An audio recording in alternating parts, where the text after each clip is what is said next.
Antes de comenzar propiamente este tema, quiero pedirles a todos ponerse de pie delante de la palabra de Dios. La palabra convierte, transforma, cura y salva. Nosotros los predicadores somos simplemente la voz de esta palabra.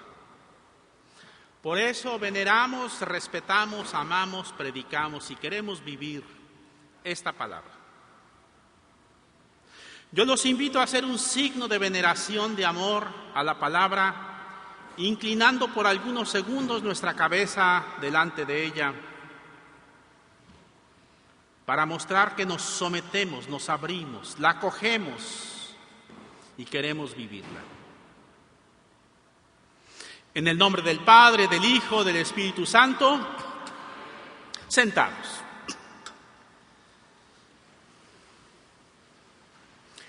Había dos leñadores que hicieron una apuesta para ver quién cortaba más árboles en una semana. Uno se llamaba Pedro, el otro se llamaba Juan.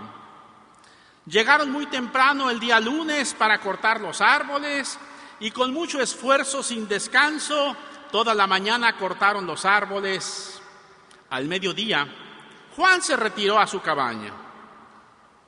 Regresó más tarde mientras que Pedro seguía cortando árboles. Al final del día, Pedro había cortado 20 árboles y Juan también 20 árboles.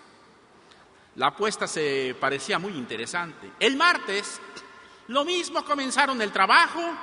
Al mediodía, Juan lo interrumpe, se va a su cabaña. Y Pedro dice, voy a aprovechar que está descansando para cortar más árboles.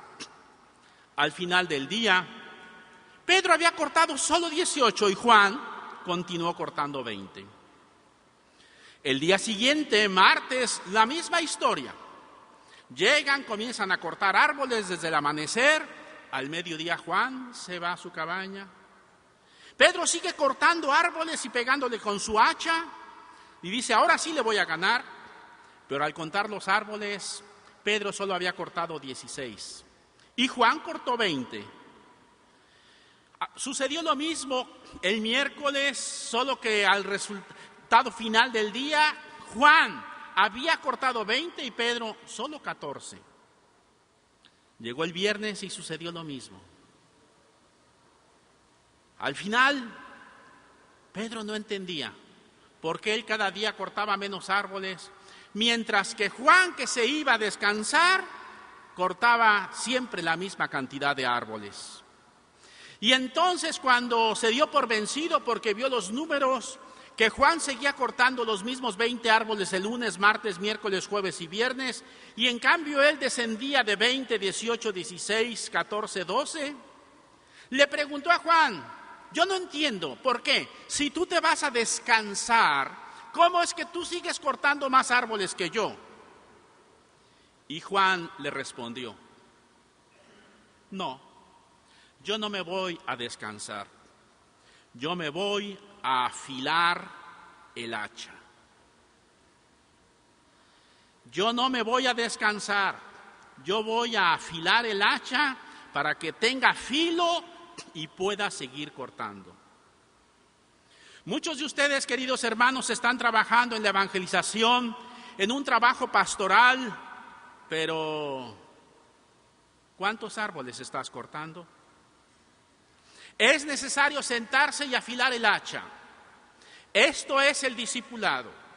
Sentarnos a los pies de la palabra de Dios para afilar nuestra pureza de intención, nuestro corazón, para poder seguir teniendo filo, para seguir trabajando, porque a veces nos cansamos, a veces nos cansan, a veces queremos abandonar, a veces no hay éxito. ¿Por qué? Porque el hacha no está afilada. El discipulado es precisamente esto, estar a los pies de Jesús Maestro para que Él afile nuestra hacha. Y quiero presentar yo cuál es el proceso de Jesús para formar sus discípulos, pero al mismo tiempo ese proceso va a ser nuestro proceso para nosotros formar discípulos. La gran comisión que tenemos en la iglesia, que desgraciadamente se ha transformado en la gran omisión, es: vayan y hagan discípulos míos a todas las gentes. Este es el gran mandamiento que Jesús resucitado con todo poder da a los suyos. Vayan y hagan discípulos. ¿Cuántos discípulos has hecho? ¿Cuántos discípulos de Jesús has formado? Es que para formar discípulos, antes tenemos que ser discípulos. Por eso en esta tarde yo voy a presentarles a ustedes el itinerario, el camino, las etapas que Jesús usa para hacer de nosotros sus discípulos. Pero al mismo tiempo, este mismo proceso es el que nosotros vamos a repetir después con los demás para formar, para hacer discípulos. El discípulo no nace, el discípulo se hace. Y el camino itinerario lo tenemos nosotros precisamente en la Eucaristía. En los momentos de la consagración, allí tenemos nosotros las diferentes etapas del discipulado para un día llegar a ser discípulos. Dice la palabra, y lo repetimos en la liturgia, que Jesús tomó el pan en sus manos. Lo bendijo, lo partió, lo repartió y dijo: esto es mi cuerpo. Coman todos de él, hagan esto en memoria mía. 7 pasos tenemos nosotros en la formación de un discípulo. En primer lugar, cuando Jesús nos toma en sus manos, como tomó el pan, allí, en las manos de Jesús, es el horno, es la fábrica donde se forma un discípulo. Amasados por el calor de la mano de Jesús traspasada por los clavos, allí es donde se hacen los discípulos, en las manos del Maestro. Haciendo alusión a aquella palabra del profeta Jeremías, cuando Dios dice: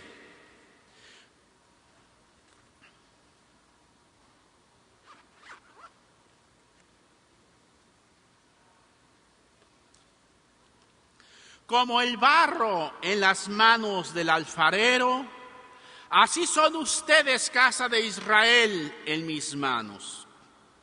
¿Qué cosa somos? Barro en las manos del alfarero. Y ese alfarero va moldeando en sus manos la vasija de acuerdo a lo que él quiere. A veces la vasija se echa a perder, pero con el mismo barro él vuelve a hacer una vasija nueva. Somos hechos, formados en las manos de Jesús. Por las manos de Jesús, como barro que está hecho de tierra y de agua, en una combinación perfecta, no solo tierra, no solo agua, sino mezclados armónicamente. Porque si es demasiada agua, está tan flojo que no se puede formar ni nada. Y si es mucha tierra, está tan dura que no se puede moldear. Y miren la pedagogía de Dios. Cuando estamos muy aguados, frágiles, con mucha agua, nos echa tierra. Y cuando estamos muy duros, porque hay mucha tierra, nos echa agua. En sus manos, Él nos va moldeando. Él nos va transformando para poder llegar un día a ser discípulos suyos. Este es el primer paso del discipulado. Estar en las manos del divino alfarero para ser formados, transformados por sus manos. ¡Qué bella fábrica! Las manos de Jesús. Es allí y solo allí donde se forman los discípulos. Segundo paso, lo bendijo. Segundo paso, lo bendijo. Bendecir, en español y las lenguas romance, bendecir está hecho de dos palabras, también en griego, eulogeo. Bien decir, decir, hablar. Y hablar bien. Habla con el pan y le dice cosas importantes, buenas noticias. Lo primero que hace Jesús cuando nos tiene en sus manos es bendecirnos, hablarnos. ¿Y nos habla con qué? Con su palabra. La palabra es el molde donde se va a formar el discípulo. Y hemos de tener la capacidad de escuchar la palabra del Maestro. Nosotros no somos maestros de la palabra, somos servidores de la palabra. Y voy a dar un premio a la persona que me conteste esta pregunta. Es una pregunta para los inteligentes. Levanten la mano los inteligentes, por favor. Levanten la mano los inteligentes. Los que no la levantaron es porque tampoco entendieron la pregunta. Pues bien, la pregunta es esta. ¿Cuál es el primer mandamiento? Rápido. Eso, mucho. Otra vez, pero todos juntos. ¿Cuál es el primer mandamiento? Perfectamente mal. Un escriba le preguntó a Jesús cuál es el primer mandamiento y Jesús dijo, escucha, Israel. ¿Cuál es el primer mandamiento? Escucha, Israel. ¿Todos? ¿Cuál es el primer mandamiento? Pues ahora sí los felicito a todos juntos. Escucha, Israel. Este es el primer mandamiento del discípulo. Escuchar. Me acuerdo la primera vez que yo volé en avión, tenía unos 19, 20 años, me subí al avión y junto a mí iba una persona, una señora de Estados Unidos, que comenzó, yo estaba en la ventanilla viendo, nervioso, porque era mi primer vuelo, y ella comenzó a hablar y hablar y hablar, y yo la escuchaba, pero estaba muy nervioso, y ella seguía hablando, y el avión comenzaba a subir, y cuanto más altura y velocidad tomaba el avión, ella hablaba más rápido, y me decía esto y me decía aquello. Yo ya estaba aturdido de tanta palabra de esta mujer, más que de las turbinas del avión. Por fin llegó el almuerzo y dije, por fin se va a callar esta mujer y me va a dejar tranquilo. Ah, no almorzó para seguir hablando. Por fin el avión se bajó en San Antonio, hizo una escala y al volvernos a subir estaba lleno el avión. Dije, qué bueno, porque ahora no me va a tocar junto a ella. Y en el último lugar me dice la azafata, allá hay un lugar vacío, es el único que queda. Llegué y cuando voy llegando me dice, ¡hi! Me había apartado lugar junto a ella. Y siguió hablando desde San Antonio a Washington. Y hablaba. Y yo tomaba aire porque quería decirle algo y ella hablaba más rápido. Y yo abría un poco la boca para decirle lo que quería decirle y no me dejó hablar una sola palabra. Cuando bajamos en Washington dije, gracias, Señor. ¿Sabes qué le quería decir? La única cosa que yo le quería decir es que yo no entendía inglés.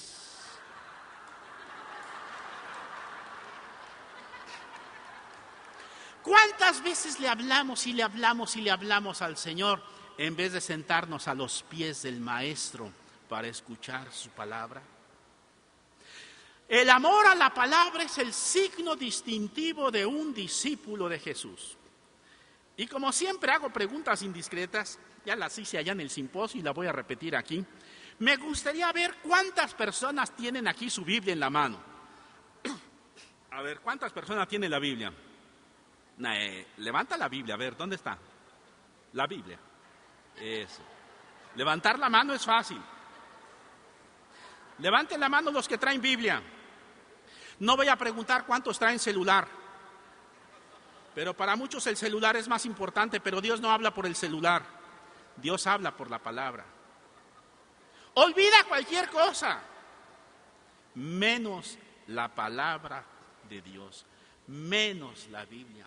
Porque lo que identifica a un discípulo de Jesús es la Biblia, la palabra de Dios que lee, que medita, que ora, que proclama, que vive. La palabra de Dios. Sin palabra de Dios no hay discipulado. Hay catequesis, hay teoría, hay dogma, que son necesarios, sí, pero como segundo paso. Primero es lo primero. Primero discípulo y después maestro. Primero discípulo y después apóstol. Y lo digo con tristeza. El problema grave que yo veo en mi iglesia es que tenemos muchos apóstoles que nunca fueron discípulos. Nunca pasaron por el proceso del discipulado. No se sentaron a los pies del maestro para afilar el hacha. Y están cortando y cortando árboles, pero cada día cortan menos. ¿Por qué? Porque no fueron discípulos. Y al final de la vida te van a preguntar si fuiste maestro. No qué cursos diste, no dónde enseñaste, no tu apostolado. No. En el último día el Señor te va a conocer si te pareces a Jesús. Que eso es ser discípulo. Si te pareces a Jesús, si eres como Jesús. ¿Y cómo te transformas? ¿Cuál es ese molde? Precisamente la palabra de Dios. Amén. Jesús tomó el pan, lo bendijo, que es la segunda etapa, que es esa etapa donde entramos al molde de la palabra de Dios. Tercero, lo partió. Jesús parte el pan. Y es lo mismo que hace con cada discípulo. Lo parte. Es la etapa de purificación. Absolutamente necesaria, porque estamos tan contaminados por los criterios del mundo, por nuestra tradición, a veces hasta tradiciones religiosas, pero que no son bíblicas. Estamos tan condicionados porque ya pensamos como piensa el mundo, que necesitamos una desintoxicación, necesitamos una purificación. Y es lo que hace el Señor entonces, nos parte. Nos parte para que tengamos pureza de intención, que es lo esencial del Evangelio. Y pureza de intención, decía un filósofo, padre del modernismo, Kierkegaard decía, la pureza de intención es tener una sola motivación cuando haces las cosas. Actuar con una sola motivación, como Jesús, que estaba obsesionado por el reino, por su Padre. Una sola motivación. Cuando no hay doblez de intenciones, cuando no haces una cosa buscando otra, sino quieres un solo objetivo, un solo tesoro, y donde está tu tesoro, allí está también tu corazón. Y saben, todos necesitamos ser purificados. Y Dios nos purifica, es decir, nos parte, y a veces es doloroso. No es la finalidad, pero es el precio del peaje que hay que pagar para llegar a ser discípulos, ser partidos. ¿Y saben por qué nos parte? Por uno de estos dos motivos. O porque lo necesitas, o por la grande misión que tiene para ti. María Magdalena necesitaba ser partida. ¿Por qué? Porque su vida de pecado se había hundido en el más hondo y sucio de los fangos. Y por eso necesitó ser partida. Moisés, Pablo de Tarso, no vivían en una situación tan dramática como la de María Magdalena, pero tenían una grande misión. Y por la grande misión que tenían, necesitaron ser partidos. Resumo, por dos cosas te purifica Dios. o te purifica primero por la situación de pecado que tiene que ser transformada o por la grande misión que tienes. Y yo te pregunto, ¿por cuál de estas dos te está purificando Dios? A veces se da que por las dos también, claro, las dos juntas. Pero es necesario, y tanto más grande sea la misión que Dios te tiene, más te va a purificar. Lo digo con el ejemplo, más te va a partir. Más te va a partir. Y te purifica con diversos medios. Voy a enumerar solamente 2, 3 por cuestión del tiempo. Con la persecución. Cuando los demás te persiguen por tu lealtad, por tu fidelidad al Evangelio, por defender la vida, por ser honesto, por ser congruente con el Evangelio, los demás se burlan de ti. Los demás te persiguen y te quitan el trabajo porque no consientes con una injusticia del jefe. Y te critican por no ser como los demás. Y te critican porque defiendes la vida en el santuario más hermoso que es el vientre materno. Y te persiguen. Segunda forma como Dios te purifica. La persecución de los buenos. Repito, la persecución de los buenos. Ya hablé de la persecución del mundo y está prometida en el Evangelio. Me han perseguido a mí, dice Jesús, también los van a perseguir a ustedes. Pero ¿saben ustedes quiénes fueron los que mataron a Jesús? No fueron los pecadores, fueron la gente buena, la gente santa. La gente cumplidora de la ley como los escribas y fariseos, los sumos sacerdotes del templo de Jerusalén. Era gente buena, demasiado buena. Y el discípulo de Jesús también va a ser perseguido y va a ser perseguido por los buenos, por los que hacen oración, por los que llevan medallas, por los que creen hacer un acto para la gloria de Dios, acabando con tu prestigio, con tu persona y con tu ministerio. Y el discípulo va a tener que pasar por la persecución del mundo y por la persecución de los buenos, que a veces es más cruel y más dolorosa, pero más necesaria. ¿Por qué? Porque entonces se purifica el por qué está siguiendo a Jesús. Hay gente que cuando es criticada y perseguida dejan todo. ¿Por qué? Porque querían estar bien. Y ahora que no están bien, lo dejan. Pero si tú, a pesar de la persecución del mundo, la persecución de los buenos, sigues adelante, es que sigues al Señor y no buscas tu propio beneficio, tu propia comodidad. Tercera forma como Dios nos purifica.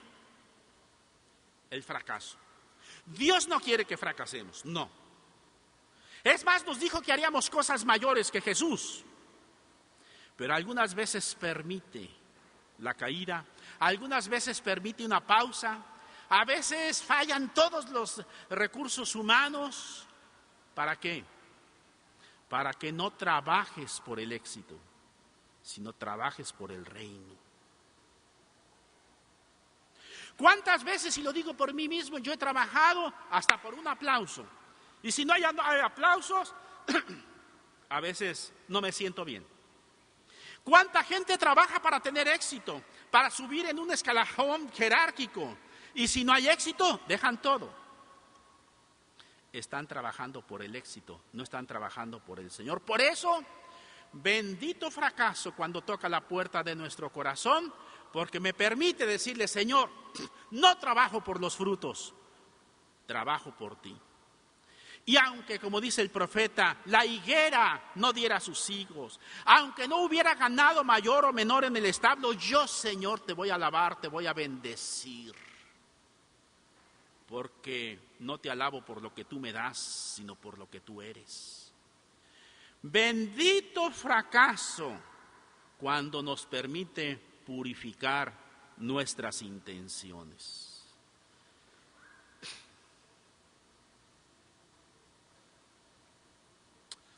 Lo voy a decir. Dios es tan grande, tan maravilloso, que se sirve de todo, aún de lo peor que hay en este mundo que se llama pecado. Y cuando te ves sorprendido por el pecado, tal vez vas a ser más humilde. Y no vas a tener tu confianza en ti y tampoco vas a juzgar a los demás, porque tú también eres frágil, débil y has sido sorprendido por el pecado. Y el pecado te hace más humilde y dependiente de Dios. David componía salmos, tenía orquesta, tenía los reflectores encima de él, vestía con toda su realeza cuando iba a cantar los salmos a la tienda de la reunión. Pero un día cayó en el pecado con Betsabé. Y una vez llamado por Dios a través del profeta Natán, se quitó su corona, su cetro, se vistió de saco y ceniza, estaba descalzo y con un corazón contrito y humillado. Misericordia, Dios mío, según tu amor, borra mi delito. Mira, Señor, que en la culpa nací, pecador me concibió mi madre. Lávame a fondo, purifícame, Señor. Sin música, sin arpa, sin reflectores. ¿Por qué? Porque había experimentado su debilidad. Con razón, decía San Pablo, después San Agustín añadió otra frase: todo sirve para bien de los que aman a Dios. San Pablo dice esto en Romanos 8:28. Para los que aman a Dios, todo concurre para su bien. Y San Agustín añadió una frase más, diciendo, incluso el pecado. Incluso el pecado. Después un padre jesuita, Teilhard de Chardin, aumentó otra frase muy bella también, con tal de que lo lloremos. Voy a decir la frase completa. Todo sirve para bien de los que aman a Dios, incluso el pecado, con tal de que lo lloremos. No porque el pecado sea bueno, no, sino porque me permite experimentar mi debilidad, fragilidad y depender de Dios. No querer cobrarle mis obras buenas y que me pague lo que he hecho por Él, sino decir, Señor, solo dependo de tu misericordia. Y entonces, con un corazón contrito, humillado, pobre, que reconoce la necesidad de Dios, se acerca a Dios para recibir su misericordia. Dios es tan maravilloso, tan poderoso, que sabe reciclar aún nuestro pecado. Y haciendo como eco a aquella frase de la liturgia pascual, oh Felix culpa, oh bienaventurado pecado, yo podría decir también, bienaventurado pecado que me hizo humilde, que me llevó a la conversión, que yo no puedo, pero que Dios puede en mí lo que yo no puedo. Es decir, en esta etapa el Señor nos purifica, nos parte de muchas formas. ¿Para qué? Para podernos ir transformando a la imagen de Cristo Jesús, el Señor, el Maestro.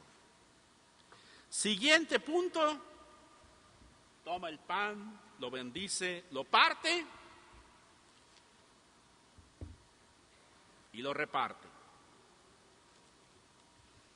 Lo voy a poner aquí en 4 puntos cardinales.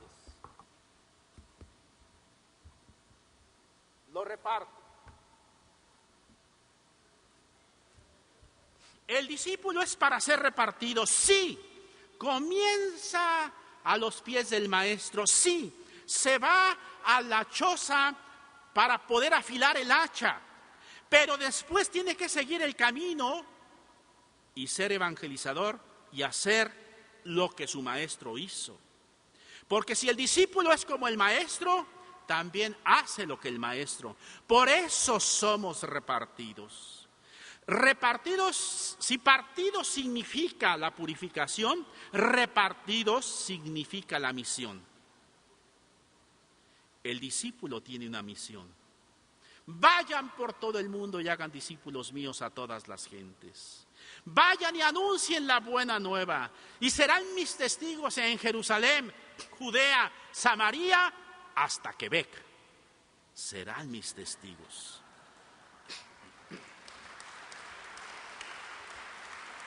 Somos repartidos, pero curiosamente, vean, tanto más partido, más repartido. Bendita partida. Cuando Dios te parte, te la parte, decimos en México, irónicamente. Cuando Dios te parte, porque tanto más me parte, tanto más me reparte. Y voy a alcanzar para más. ¿Para cuántos alcanza este pedazo de pan si no se parte, si no se reparte? Para una sola persona. Pero ya alcanzó para 2, ya alcanzó para 3, para 4, para 6, para 8. ¿Por qué?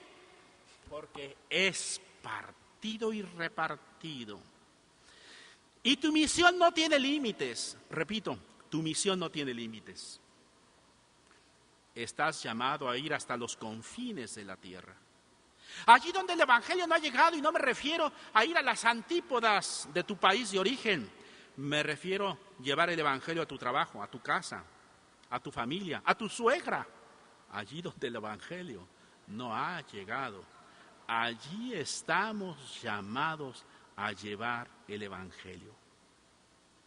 Pero para eso hemos sido partidos y repartidos. Y entonces, cuando ese pan está partido, qué hermoso. Cuando ese pan está partido, no cuando estaba así, no.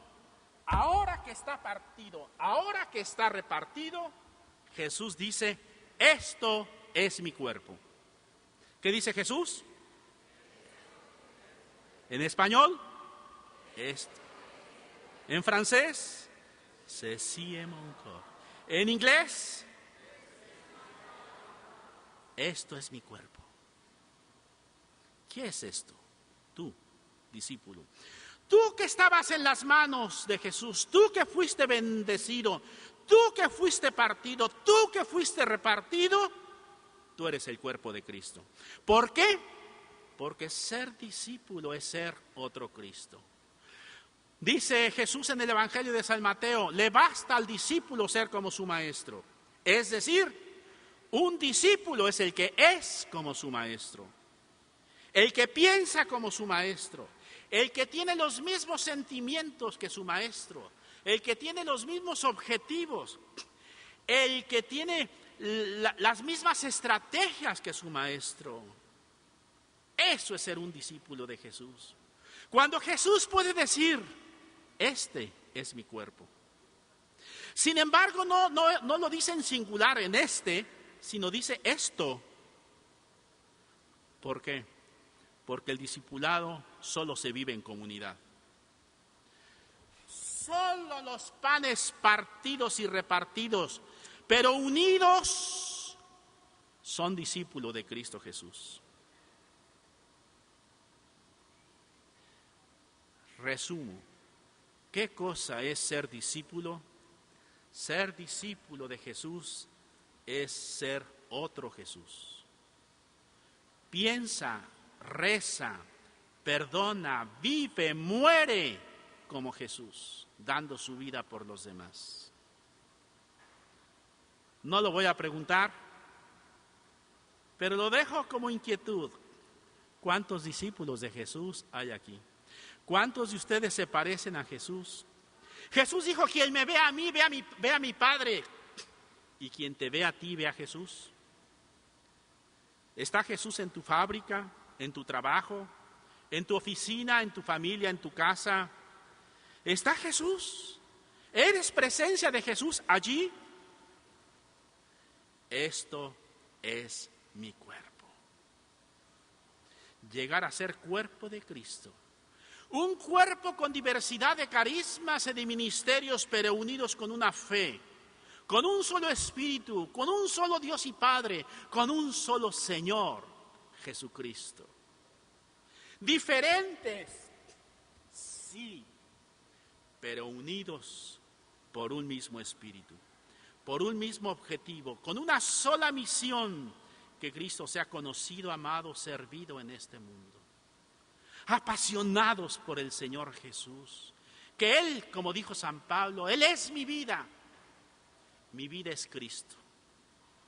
Mi vida es Cristo. Y ya no vivo yo, es Él el que vive en mí. Esto es el discipulado.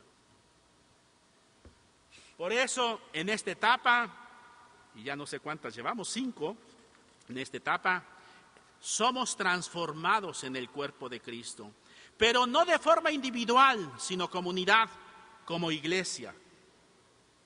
Y luego viene la otra, que no sé si les va a gustar. Ya te tomó en sus manos, ya te bendijo, ya te partió, ya te repartió, ya dijo: esto es mi cuerpo. Ahora, coman todos de él. El discípulo es para ser comido. Y en la etapa del discipulado llegará el día en que eres comido y desapareces tú para darte a los demás.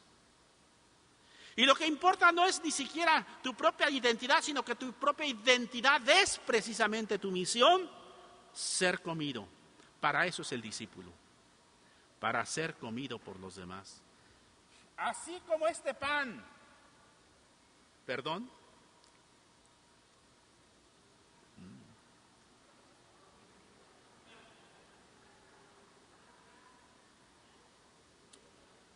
Este pan es para ser comido. Tú, discípulo, pan en las manos de Jesús, eres para ser comido. Y esa es tu alegría, esa es tu felicidad. Como la de Juan Bautista, desaparecer tú para que aparezca Cristo y aparezca Cristo en los demás. Y les puedes decir: cómanme, cómanme. Si tú ya llegaste a ese momento en el que dices cómanme, estás a punto de recibir el diploma del discipulado.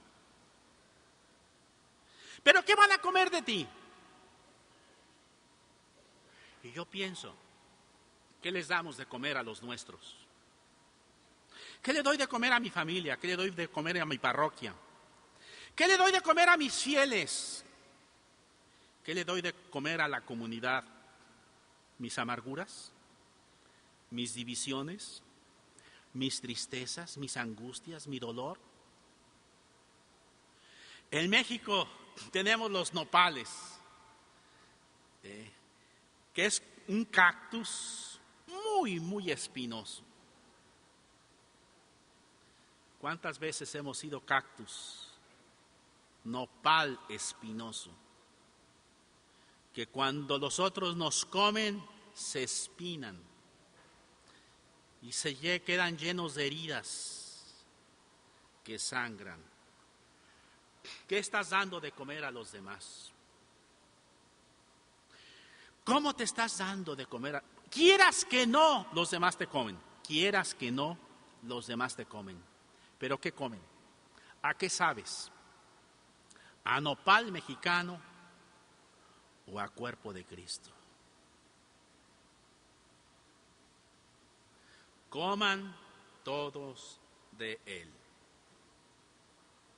Y después, 7, hagan esto en memoria mía.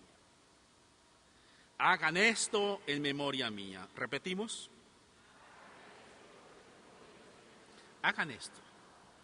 Lo que yo hice con ustedes, háganlo ustedes con los demás. Yo le lavé los pies a ustedes, lávense los pies los unos a los otros. Yo los formé y los transformé en discípulos míos. Vayan y hagan discípulos míos a todas las gentes. Y todos nosotros, los discípulos, los que ya seamos discípulos, estamos llamados a ser discípulos. Claro, ya lo dije, pero lo repito. Tú no puedes formar discípulos si antes no eres discípulo. Y el verdadero discípulo no es aquel que se queda solamente a los pies del maestro. Es el que se levanta, se reparte y se da a los demás y termina haciendo otros discípulos. Digo esto para todos aquellos que tienen un trabajo pastoral en la iglesia. Al final de la vida no te van a preguntar cuántas iglesias construiste, cuántos retiros diste en cuántos países o cuántos libros escribiste, qué diplomas tienes o qué títulos eclesiásticos lograste. No te van a preguntar eso. Te van a preguntar cuántos discípulos míos hiciste. ¿Cuántos? ¿Cuál fue el último discípulo que tú hiciste de Jesús? Seguidor de Jesús, no seguidor de ti ni de tu comunidad. Lo digo porque ya lo saben ustedes. No digo nombres, pero ustedes se los imaginan. Hay muchas comunidades, hasta parroquias o grupos apostólicos que hacen a los demás seguidores del grupo, seguidores del movimiento y no seguidores de Jesús. Y en ese grupo se habla más del grupo, del movimiento, de la comunidad, que de Jesús. Y la gente se siente orgullosa o la hacen sentir orgullosa, a veces hasta vanidosa, por pertenecer a esta comunidad, a este movimiento. No. No se trata de hacer seguidores nuestros, sino hacer seguidores de Cristo Jesús. Un día a mi esposa le dijeron, porque mi ministerio y mi trabajo es en todo el mundo, por todas partes, de muchas formas, ya muchos años. Y una persona le decía, ay, tú que vas siempre tan cerquita de Pepe, así me llaman a mí, Pepe Prado, y que estás siempre siguiendo a Pepe tan cerca. Mi esposa respondió, no, yo no sigo a Pepe Prado. Yo sigo a quien Pepe Prado está siguiendo.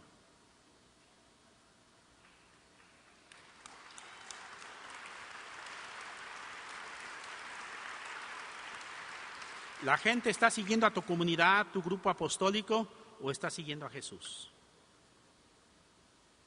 Pero para eso tienes que estar enamorado de Jesucristo. Enamorado de Jesucristo.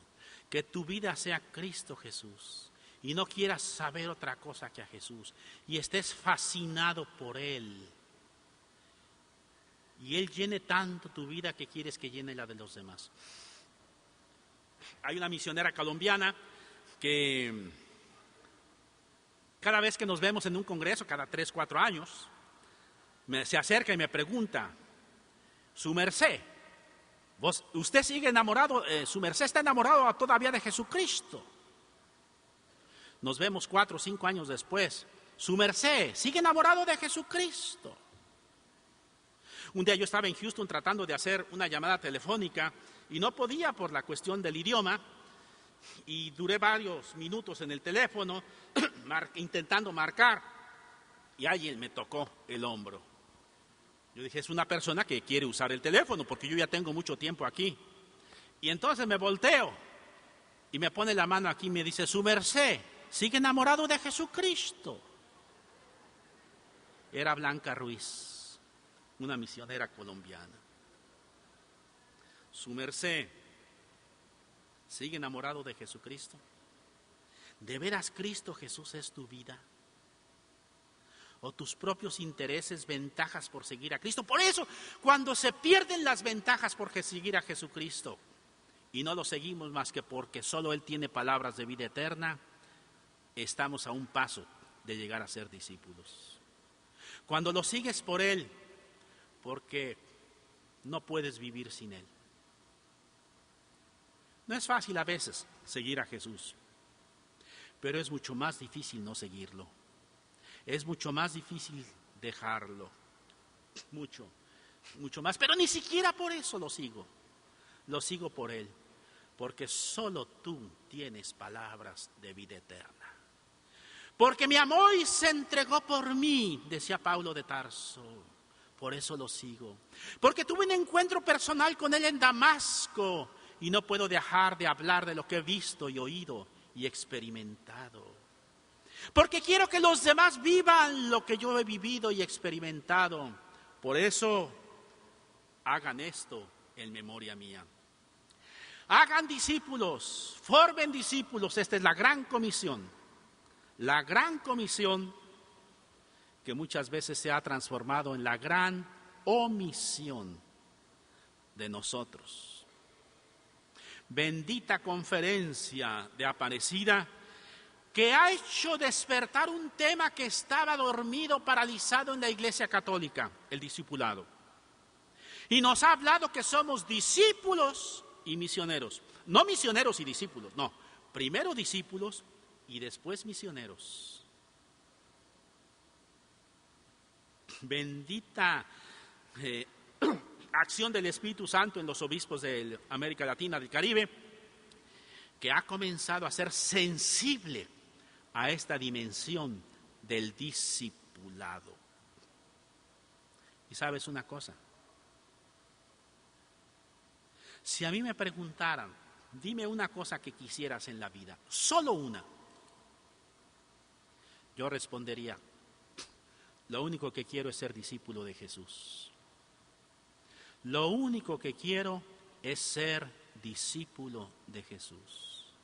Y entrar en ese proceso de formación, transformación, para poder vivir como discípulo de Jesús.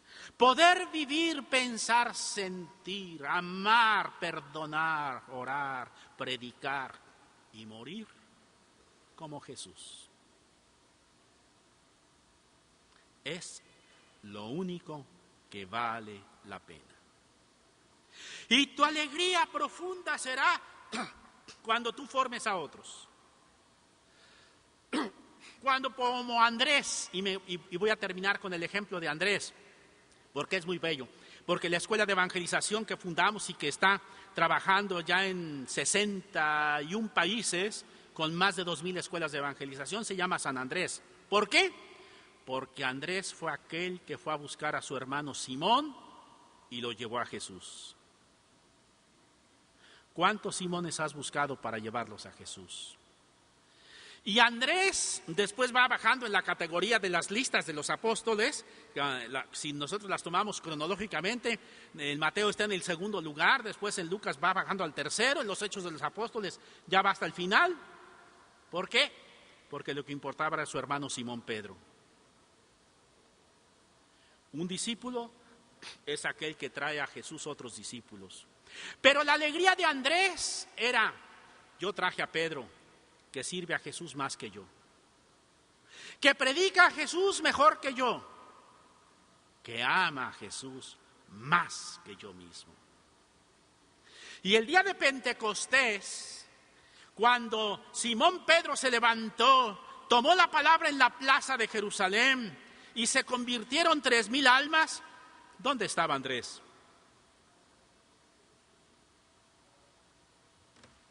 Andrés estaba atrás de la cortina. ¿Y sabes qué decía Andrés? A ese lo traje yo. A ese lo traje yo. Y la alegría de Andrés era que Pedro fuera mejor predicador, apóstol que él mismo.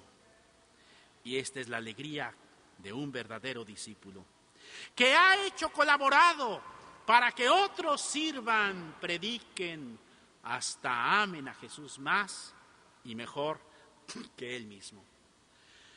Llevo ya más de 30 años, llevo 30 años ya en esta experiencia de la Escuela San Andrés. Y te digo, he encontrado muchos Simones Pedros. Y mi verdadera alegría es cuando ellos predican más, cuando ellos van a donde yo no voy, cuando ellos reciben como la alegría de ver conversiones en el mundo, cuando ellos son bien recibidos y vueltos a invitar y llegan a donde yo no llego.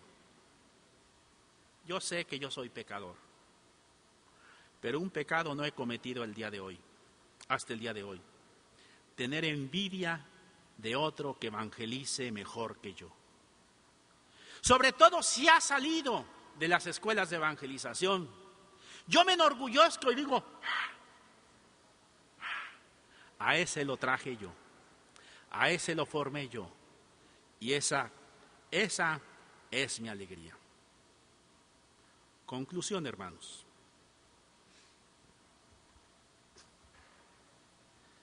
Aquí está el itinerario del discipulado en la fracción del pan. Cuando Jesús toma el pan en sus manos, lo bendice, lo parte, lo reparte. Esto es mi cuerpo, coman todos de él, hagan esto en memoria mía. La Eucaristía es así el itinerario del discipulado. El discípulo es aquel que se hace Eucaristía y recorre todos estos 7 pasos para poder decir un día, ya no vivo yo, es Cristo quien vive en mí. El discípulo, cierren sus ojos un momento, se ha ido a su cabaña para afilar el hacha. Y su hacha es afilada con la palabra de Dios. Se sienta a los pies de su maestro, no se va a descansar. No trabaja sin descanso, no. Se va a afilar su hacha para poder seguir en el apostolado. Vamos a decirle a Jesús que queremos ser pan en sus manos, que queremos ser partidos, no importa que duela, repartidos, que queremos ser transformados en Él, aún ser comidos por los demás y después hacer lo que Él ha hecho, formar discípulos. Que nos enamore el Espíritu Santo de Jesús. Que Jesús sea nuestra vida, nuestra pasión, nuestra obsesión, nuestro corazón.